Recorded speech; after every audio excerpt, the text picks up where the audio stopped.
The one thing we haven't even talked about is we also have AI dictation ambient listening software, which basically does, for a very broad spectrum, does the documentation for the patient or for the PTs or any of the clinicians, where it listens to the conversation between the PT and the patient and creates a note out of that we can input into the instead of typing all day and on the computer all day, it allows them to listen to the patient. One, obviously, if you're coming from a business standpoint, if you're not have to do as much documentation, it allows you to freeze you up to see more patients on that end. But what it also does is it's going to decrease that burnout. Right. And so if you take out 90% of that typing, guess what? And it's a lot easier to keep staff than trying to find new staff.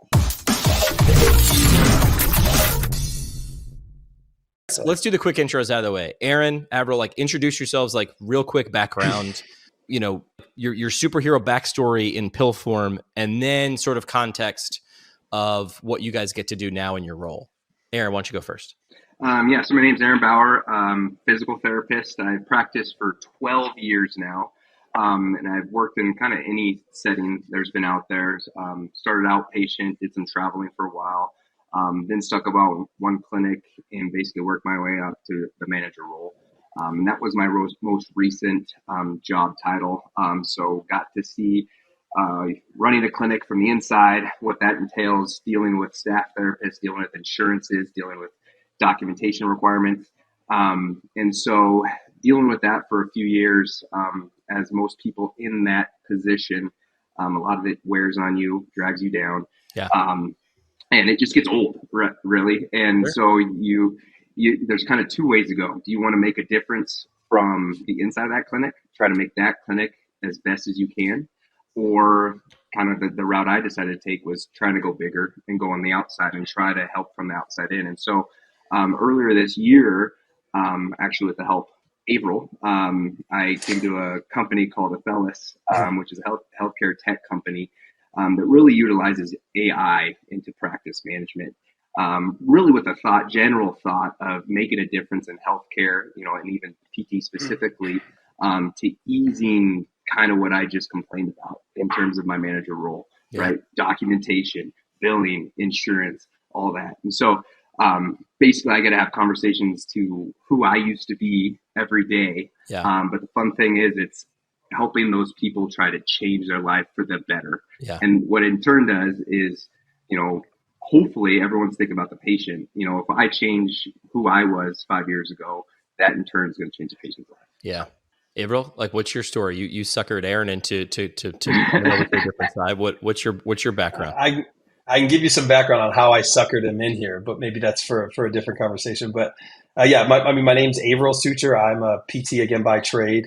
Most of my professional career was spent in Scottsdale. We kind of built this practice that I thought 12 years ago when I started practice was what exactly I wanted to do and be.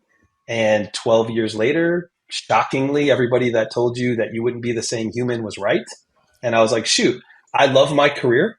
I don't subscribe to the everyone wants to be miserable and there's all these things wrong. I felt like I did exactly what I set out to do. And it just didn't have those same goals. Was looking to start a family, got married, didn't have any family in Arizona where I was, and thought what's next for me? How can I best affect this? Our organization was acquired by our friends. I approached them with a new, more of a, not even a job title, but a new approach to how we could kind of build our talent in this organization and how I can affect that kind of from two different pillars. Built that, presented that, was offered that, and kind of looked at the players and kind of looked at what I wanted for myself and my family. And it just didn't align with who I was anymore. So I joined Athellis at the beginning of this year. I think I was the fifth guy at the time on our clinical team under this bigger umbrella. And, next thing you know, we're scaling a clinical team of only providers. So MDs, PTs, OTs, nurse practitioners, speech, respiratory therapists. We've scaled this team now greater than 40, and I don't think there's much even hovering over the break at this point. Okay. And I think from a professional standpoint, it wasn't that I wasn't affecting who I wanted to affect with every day on the clinical side. I just looked at this as an opportunity to not only continue building professionally within healthcare, but to also take just a completely different approach. I mean, Aaron could tell you this over a different story, but I literally called Aaron. I knew he wanted to move to Denver. I knew we needed someone in Denver. And I selfishly was also moving to Denver. And he's one of my best friends. Yeah, I was in his wedding. He was in mine in Costa Rica. And I literally, and I know his wife really well too. So I also want to keep him safe and not, piss her off. It was like, hey, bud, I have this opportunity and I don't want you to take it for 2 years because I don't need you to put you on my back and jump on a sword altogether. The opportunities just seem so incredible. I would feel guilty if I didn't at least present it to you and let you make the best decision for you and your family. So that's kind of how I feel about what we're doing and the mission, the why, and the people involved. And that's kind of how we got started. And good. Here we are. Good context. All right. So now we know the players, right? It's always good to figure out who's the who. But now what's the what? So Athelis, I'm probably going to say it wrong because... No, that's right. All right, I got it. Right. Most people say it wrong, yeah. What does Athelis seek to do, right? What is its purpose? What is its like, don't give me the vision statement. That's for people who know how to write more poetically. But like, that's for you. Some people will say, give me the elevator pitch, but I don't like the elevator pitch. I still have ADD. It's too long. I like the falling off a cliff pitch, which is I'm about to fall off a cliff. What can you get in my ear before I actually hit the ground? So what does it seek to do? What's the big idea? Yeah, I mean, Athelis is a technology-first company that's entered healthcare. So they started in this RPM space, right? So think of finger prick blood testing. They had it geared more towards white blood cell. They're FDA approved. In exploring that, they found that the actual issue here wasn't about giving providers more things and cool things to do. Yeah. It was, how are they getting actually paid for their time? And they realized it wasn't trying to get them paid more on every RPM event. It was actually that they weren't getting paid for every single interaction with every single patient. And they were essentially working for less and less every year. Right. So they took this approach of, we're technology. We have super, super high level engineers and incredible people in the background that understood like how the billing cycle worked. And they took that technology and applied it to the revenue cycle, being able to essentially automate the revenue cycle from everything from eligibility to submitting claims, to working denials. And that's how they started. We don't like to approach it that way and saying like all we do is revenue cycle management. From a high end, Athelis is a technology first company that is setting out to solve the normal everyday today problems in healthcare. Okay. All right. Good context. So now we'll zoom in because you guys are PTs. I heard you say that. You're PTs. You're like us, right? The audience. So from a business and clinical perspective, because a clinic is a business, right? We went into PT school. We thought we were going to work. We call it the Peace Corps gene. We're just going to help people, right? But to do that, you have to have a business, right? Some sort of infrastructure, right? So from a business and clinical perspective, how can tech tools do the things you're talking about? Streamline daily operations in something like where you were, Aaron, like a couple of years ago, like a busy PT clinic. Yeah, and so basically it's giving the tools that we have in everyday business, but in the healthcare setting to basically fight the fight against insurances. And so one thing that I didn't, to be honest, as a manager, I didn't even know this before coming to Athelis is, well, guess what? We're talking about AI and if we want to incorporate it in our practice, well, guess who is incorporating it into their practice? Yep. The insurance companies, right? And so they are actually utilizing it. There's certain insurance companies, I'm not going to name names, that were using it to basically automatically do denials. And they were just using the AI, and this was even on peer-to-peer denials, right? So it's supposed to be a PT like us reviewing a case and saying, should we do more treatment? Should we not? Should we not? Whatever. They were using AI in these peer-to-peer peers. And I think it was like, you can correct me if I'm wrong, April, but it was like 700,000. And they did the math, and it was like seconds per peer-to-peer, which should be yes, right? And so basically the idea is to give those same tools that are using against us and put it in the hands of providers, right? To fight the fight with equal power versus being, just run over by those insurance companies. Yeah. Yeah. We've talked about this before. I still think my friends are not necessarily tech savvy. They'll admit that. So they look at me like I'm the person who understands AI. And even I'm saying I understand it like 1/10 of 1/100th of 1%. And I heard someone, I think I started saying or using the analogy, artificial intelligence is like, you could chop down a tree with an axe, or you could chop down a tree with a chainsaw, and you're going to see juice versus squeeze. So it's a tool. And then I heard someone else the other day, I think it was Rory Sutherland, say, artificial intelligence isn't necessarily a tool. He's like, it's an agent, because it's the difference. It's like the chainsaw still needs someone to run it. This is the kind of thing where you can teach it to do something, set, push, go. And not only will it just go around the track like a train, like a toy train, it'll make decisions and change course. It will go off the tracks if you give it parameters, and it can even react to things that you haven't taught it yet. So that's where it's not a program. It's not just going to run. It thinks and moves and acts. And this is eventually we'll just get Skynet and the Terminator. But you're now highlighting like this is accessible to people who are just PTs. And I'm using air quotes on a podcast, which is now you can be using it. And I don't want to put words in either your mouth, but it feels like if you're not using it, you are trying to cut down a tree with a spoon, while the people who are also in your sphere, other companies, insurance, whatever, they're cutting it down with robot chainsaws. 100%. Yep. Yeah. If you work in outpatient PT, you interact with your EMR a lot. You deserve to have an experience that's seamless and integrates all the things you might need to do, like a patient portal, marketing automations, and billing, all in one, all at an unbeatable value. That's what MW Therapy does. Switching over is a breeze. Take a test drive right now and see what you could do with them at mwtherapy.com. Now, where's your PT career license taking you? Get a driver's license, you can drive wherever you want. If you're a physical therapist with a license, you can provide physical therapy wherever you want. That's what Jackson Therapy Partners is there to do. Extraordinary patient care adventures with Jackson Therapy Partners. Perfect for PTs eager to make their mark. Do what you want to do, where you want to do it. See where your skills can take you at jacksontherapy.com. And if you've heard about this thing, we've had it on the show before.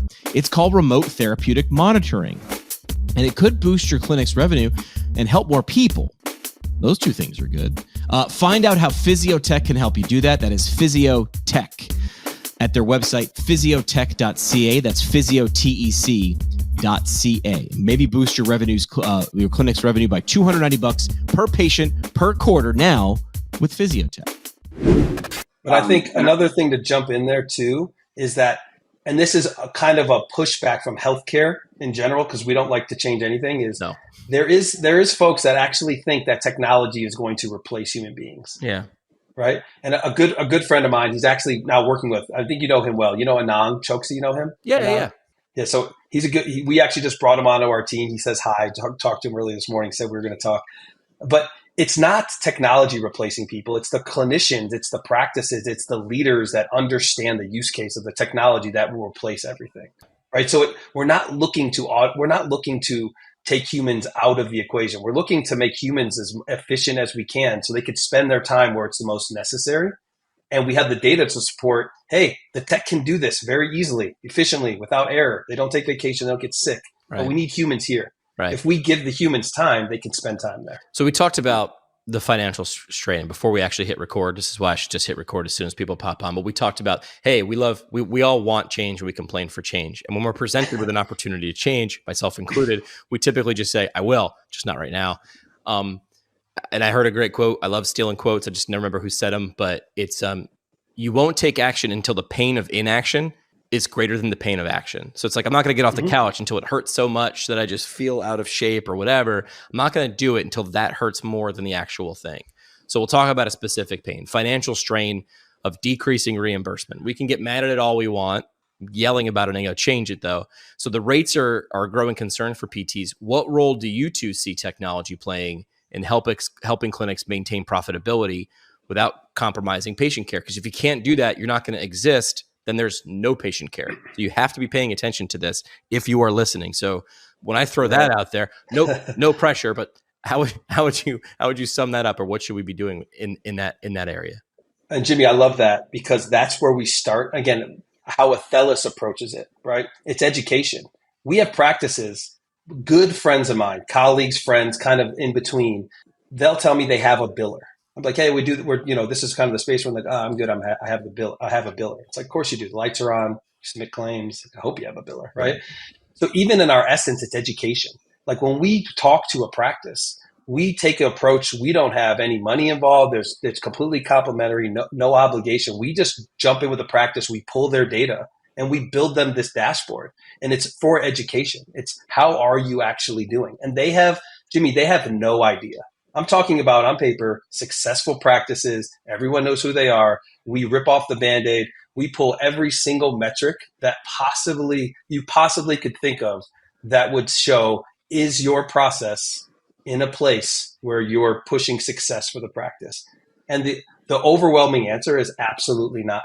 And then we can walk them through these, normal metrics for business, but for some reason, healthcare, it's the sexy thing to talk about, like transparency. It's like, how are you collecting based on your locality, right? How is your buckets of work of claims looking? Are you getting paid before this dark 90-day period where insurance companies have just decided they're not going to pay us? Yeah, it's wild. How are you doing with every code? How are you getting paid with every payer?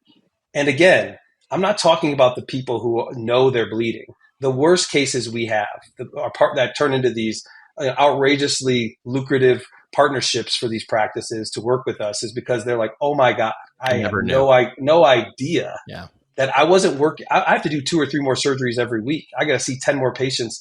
I got to ask my staff to pick up Saturday mornings so that we can pay the front desk because we're making less and less and less. Right. So that's our essence. It's education. You can talk all you want about AI. You can talk about all these different tools, these different add-ons you could have your practice to be more ROI, revenue generating streams. They have no clue how they're doing with every single interaction. So that's our basis. This is what it is. This is how it feels. I'm sorry sometimes. Right. And then we can walk through the tech and then educate. This is how the tech moves those numbers in ways that matter for the practice, right? Which direction they need to move. Let's talk about the tech in a second. But what's the reason? Is it a blind spot? Do we just jump in and we have our eyes set on helping people, so we just run as fast as we can to get to that and we skip steps? I mean, what you're doing is like bar rescue for clinics, right? You're saying like, you're going to blow open your books and we're going to show the processes and you tell me how much you're paying for chicken. And we're going to be like, dude, you got to look at these things. But a lot of times we don't like to look under the bed because that's where the dust bunnies are. So what's the reason? Right. Are humans humaning themselves into this problem? I'm going to let April answer this one because I know who he's going to blame for this. Well, yeah, I mean, don't get me started because I have good relationships there. But look, providers need to be good at providing healthcare. This is our fault by putting healthcare in the same bucket as Apple, as Microsoft, right? If you take stakeholder value and put it next to what is the provider's goal there, they could not be more separated. What you're going to do that's the best decision to make money in your practice has nothing to do with the best thing for the patient. It just doesn't. And we're trying to figure out how it does, right? If someone walks in and the best thing you could possibly do for them is some rehab and some time and some scaling back of some activity, but you could give them an injection and you can't get sued and I can make $500 on there. Like, you've just put this practice in a big conundrum because it's this continuum of what's right. It's literally putting providers in a position where they don't have an MBA, they haven't ran businesses, and then you're asking them to take the care that they're rendering, but also asking them to remember that oath that they took at the same time. It's just bandwidth. How do you do that? Right. All right. So let's talk about how you actually do that. Do you plug into an EMR? Are you an EMR? I mean, I on purpose do a little bit of research on companies, but not too much because I like to come into it with a little bit of naivete because the audience typically does too. So if they knew nothing, if the first time they were experiencing this was this 17 minutes that we've gotten to right now, how do you explain, like, tactically, what do you do and how? Bar, you want me to jump on this? Yeah. Yeah.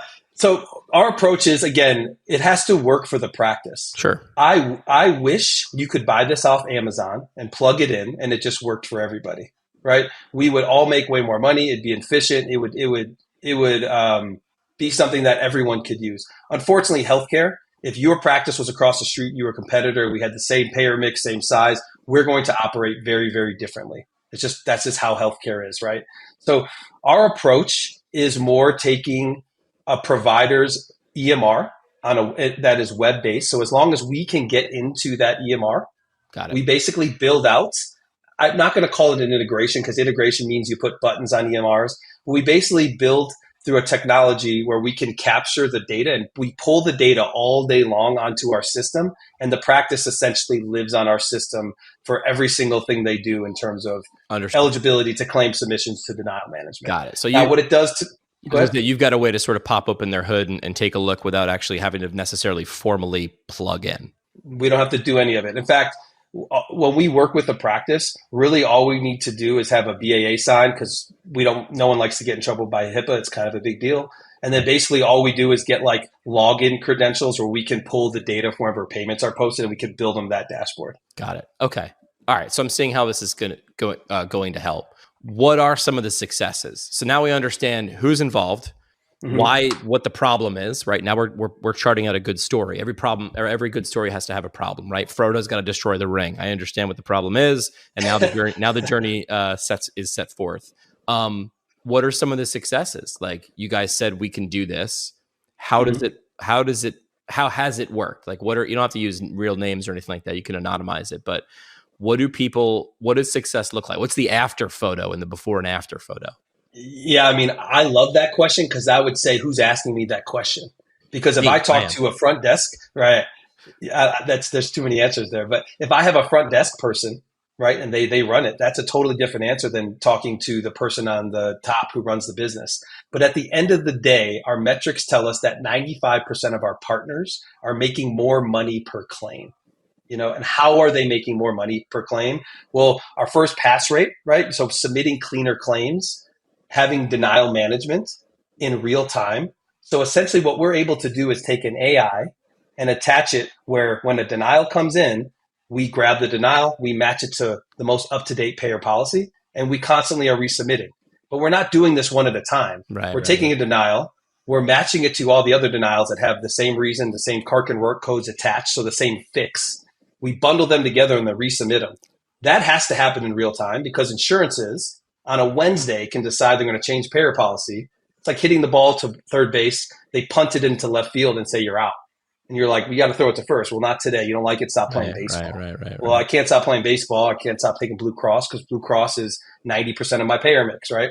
So as we're constantly doing that, really where the sauce is our rules engine on the front end. So as we learn new rules in real time, we're constantly updating the front end with essentially an AI rules engine. So tomorrow, Jimmy, when you submit 20 more claims with the same payer, they're leaving cleaner.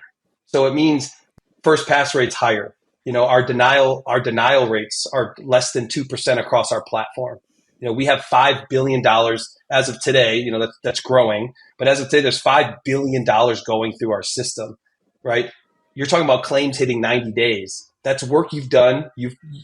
You've worked for it. You've done the right things. You just couldn't do this denial management type of thing as fast. Our denials, in terms of percentages, if you look at like the percentage of 90 plus day money, for us, that benchmark is 10% or lower. So in the single digits, which just means it's a fancy way of saying the money's going into your bank account and not into a payer's bank account because they just made it hard on us. Right. All right. And then I'll touch on that a little bit. So like exactly what he's saying is true, but what does that look like real time to the clinic? And kind of, we said it earlier, what it's doing is giving the power back to the providers, right? And so what it does is it allows them to grow how they want to grow, right?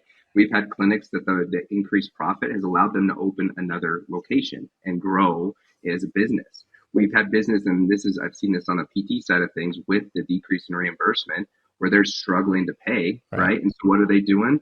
Unfortunately, we see this a lot, is they're cutting staff positions like front desk, techs, which what is it? That's taken away from the patient experience. Quality, but this increased profit, what it does is it gives you the ability to make cuts in the back end that is not going to take away from the patient experience, which in my opinion is the most important part, right? And so I was going to say, it sounds like you're getting paid more consistently at a higher rate faster. Yep. And then I would also add, because this is my experience as a clinician, I have no idea what my biller's doing. You have a third party, it's expensive, I think they're doing good, but then they send you a bucket of claims every Friday, and it seems like it's the hardest bucket of claims to work, right? So a huge component of what we do, because we're able to pull data all day long, is we're able to give practices something that seems like the holy grail, right? Which is real-time data and analytics, transparency into what's going on into this weird thing known as RCM. I mean, I had a call the other day with I thought he was like the who's who of this practice. They had no idea what RCM even meant, right? Didn't know the acronym, and I'm pretty sure he was in charge of it. Scary stuff, right? But we're able to show a practice in real time, like what's going on with every payer. Like, Sure. how are you getting paid on them? Right. What do those metrics look like? It's kind of doing away with we have a third party and we have an account manager. In 3 weeks, we can have a meeting and go over reports. This is like, I have access. I could log in whenever I want. It'll be different this afternoon. If there's a report there that I want to know. Ooh, that was kind of cool. Nice. You guys see that on my screen? If there's something you want to know, there's a report there, and I can download that report, put in the parameters that I want. And it's, again, real-time actionable data to give business owners tools to actually make business decisions. Right. Instead of guessing. Yeah. You brought up staffing, which is also outside of paying, another issue that big companies come to me about and want to do episodes about, or want to talk to me because I've talked to other people. And the answer usually is just like, I give a very PT answer too, which is, it depends, right? What's the setup? But staffing shortages have been this challenge across healthcare and other industries.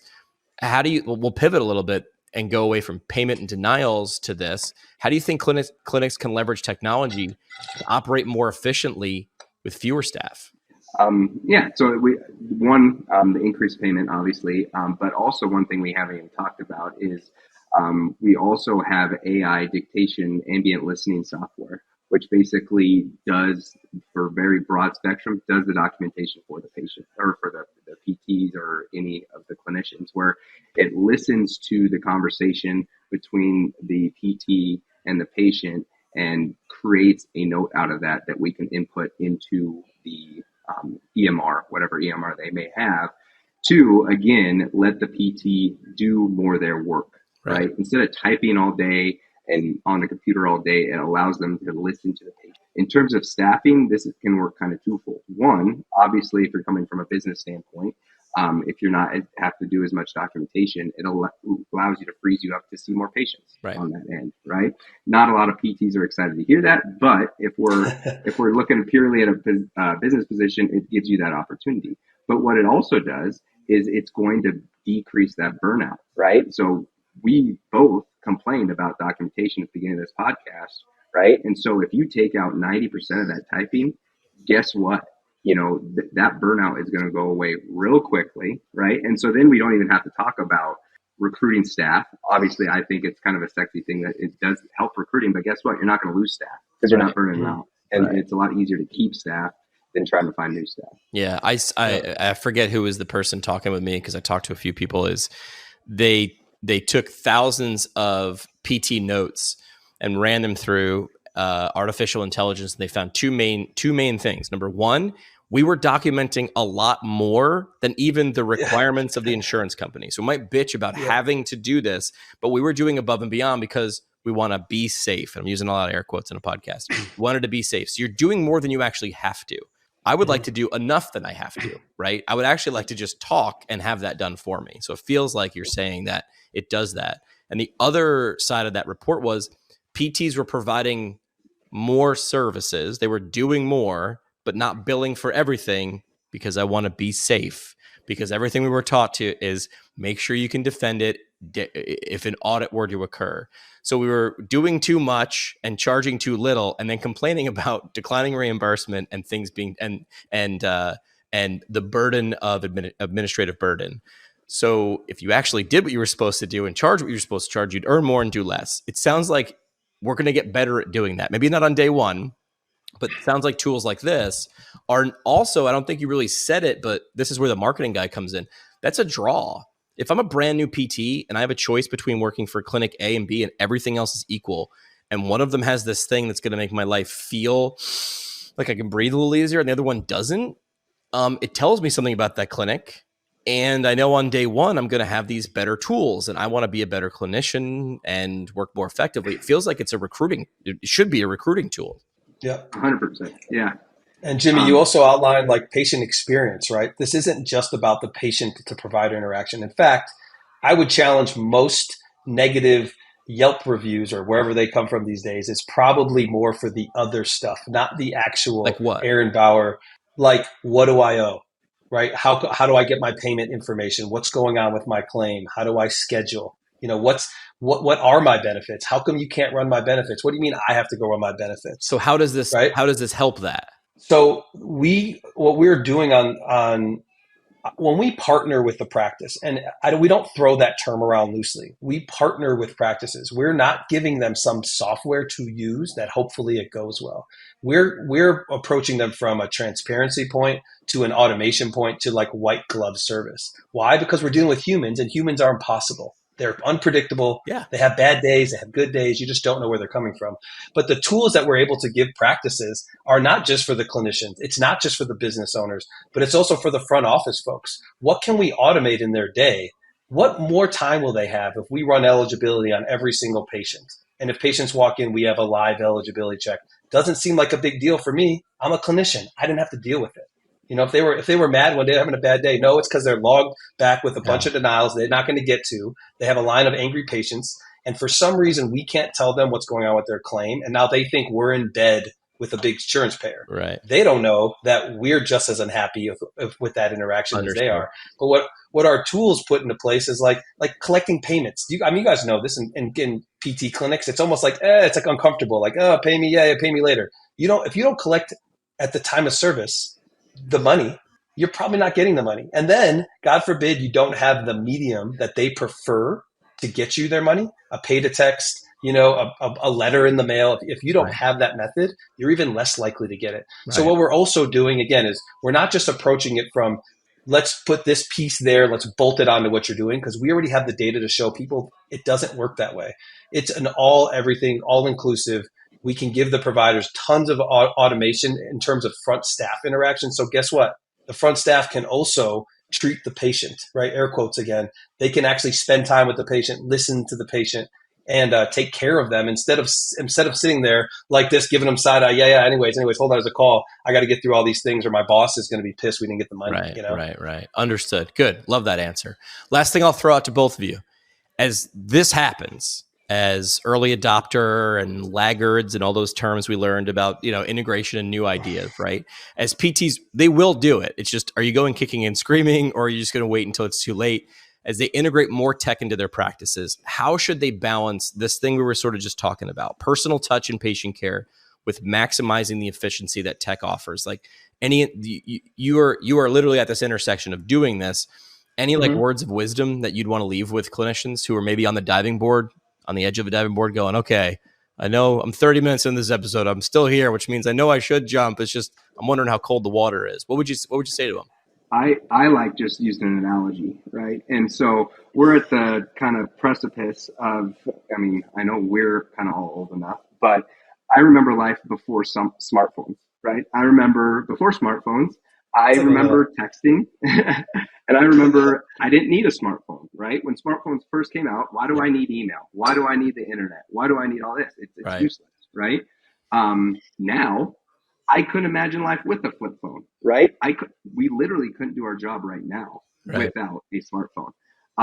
And we are at that, I believe, that, it's not even going to be that long. Here in not 5 years, maybe 2 years, it's going to be the norm. And it's just coming. And Abel kind of mentioned it earlier. AI is not going to take over, right? It's going to be adopters of AI are going to replace non-adopters. It's that simple. It is an amplifier of our skills, and it's not a replacement. Because coming from the inside, it is not a replacement. It's never going to, even dealing in business, that personal touch, that human touch, especially in PT, is so important. That will never be replaced. Yeah. It is going to amplify your skills. It's going to give you better patient experience. It's going to allow you to listen better to the patient, to provide better care. And in turn, the patient's going to accept better care. So that's what I feel. I was really good. Remember T9? Remember how you texted with T9? Yeah, it was sick. I was good at that. I was pretty dominant at that. That was pretty good. Jimmy, go ahead, Sabar. I was going to just tell a side story. In college, I had friends that it was just the keyboard. Yeah. They could watch the professor and just text I on was their phone there. without Oh even yeah, looking I at could do that now. I could do that now. I still have that muscle memory. And Jimmy, I would even go more foundational for that person on the edge of the diving board. And again, not to get like sentimental and like, but we do this in our interviewing process. Everyone we've brought in our team is clinical, and the first thing we ask them is like, what's their why? If you have a clinician, I mean, again, I've had conversations with providers and they're in tears when we kind of figure out how we can help them because they want to do this thing they got trained for. And guess what? They're world class at it. And guess what? It doesn't matter because a claim is a claim, right? So I would back up and even say, what is your why? That clinician, I promise you, did not go to school to be a billionaire. No. That's not on their list of things. But I promise you, what they did want to do is get paid fairly for their service and be able to spend time with their patients, their families, their friends, build into the community. And what we're doing is so aligned with the why our clinicians were in clinic. We're trying to give these providers the things that they need on a day-to-day basis so they can do their job. And I say this all the time, Aaron's heard me say this. I call him Bauer, so it's weird that I'm calling him Aaron right now. His name's Bauer. But like, you don't want the fourth best brain surgeon when that time comes for you. Right. Like, you don't want the first three to have, they were just innovative enough to say like, this dance isn't for me. I'm going to go work for Google or, run Jimmy's podcast because it's too big now. You want those people to be so passionate about the care they're delivering for the why. They want to deliver high quality care.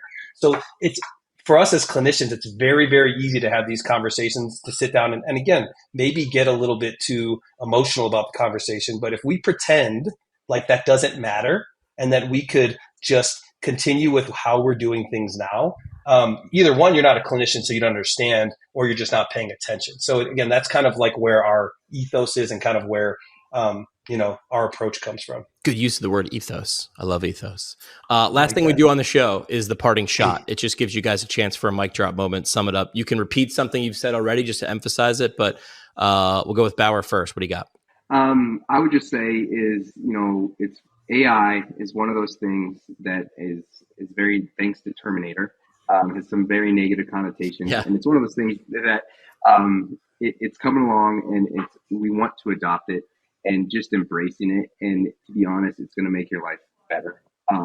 It's not going to make things worse. It's going to make you better. Kind of to just touch on what April just said, it's going to allow you to accomplish your why, right? So like every PT that is listening to this went to PT school because they cared about patients. That's why I love working with PT specifically. Yeah. We work with everyone, but you can tell a PT versus like a doctor, chiropractor, I don't care who it is, because we care. We truly care about the patient, right? And we want that experience to be the best possible. We want to give the best care possible. And to be honest, it's probably why we're where we're at, because we care about that more than the actual business side of things. Peace Corps gene, and man. So exactly. And yeah, so it's going to embracing the AI is not, it seems scary. It seems like a leap, but it's going to allow you to accomplish your why, to be you, to be better at you, right? Versus just getting buried by everything we've talked about during this podcast. April, parting shot.